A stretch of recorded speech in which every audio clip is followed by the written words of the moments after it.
But Absolutely. I just want to briefly get to, I mean, and frankly, a nonsense story, but this is where we are with life now. The Royal College of Music are now offering students a course on classical music, and it's Whiteness and Racism. It's a module called Music and Racism, aiming to address a Eurocentric view of musical education and performance. I mean, what is going on, Martyn?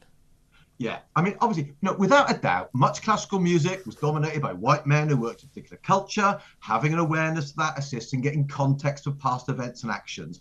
But in my opinion, the problem inherent in much of this current approach is it's so reductionist. It's as if the dominant issue under debate in study of musical composition and explaining it can be seen this way. And I feel a sense of proportion is really being lost because there's a lot more needing consideration when it comes to the analysis of, in this case, the content and development of classical music. And there's a real growing risk of a one-dimensional approach to really complex issues. Yeah.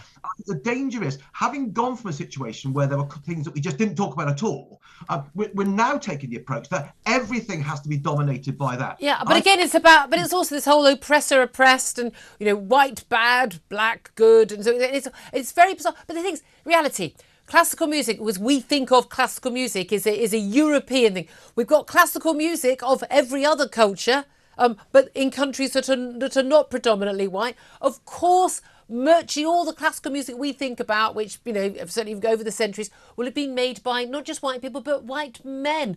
Of course it was. They were the people. They were the people who were educated and doing this stuff. Women were busy having babies most of the time. They weren't even allowed to do a lot of this stuff. I just find it utterly bizarre that the need to, when things are so different now, the need to attack something because it was white, as if it being white is inherently a bad thing.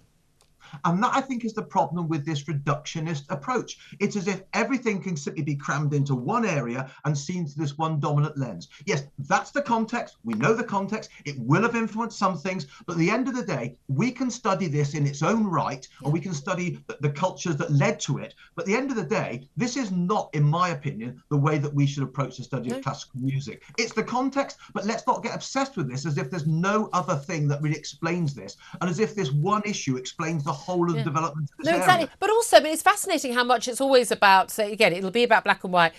I mean, for many years, I remember everyone was witching on about how, we'd ignored women's music, same with women's literature. A lot of, the great women writers, they had to use pen names that were ostensibly men's names, didn't they, to get themselves published, to be taken seriously.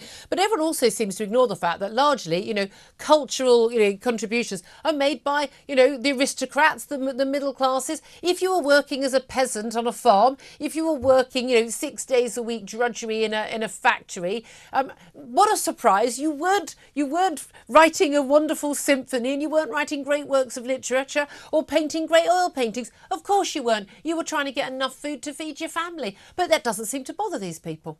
Exactly. That's why not too many people of my family ever wrote a sonata. Funny that. Yeah, I come from mining stock in England and in Wales, and farm labourers, and there's not a concerto to my name. Shame on you. Well, yeah, I'm sorry.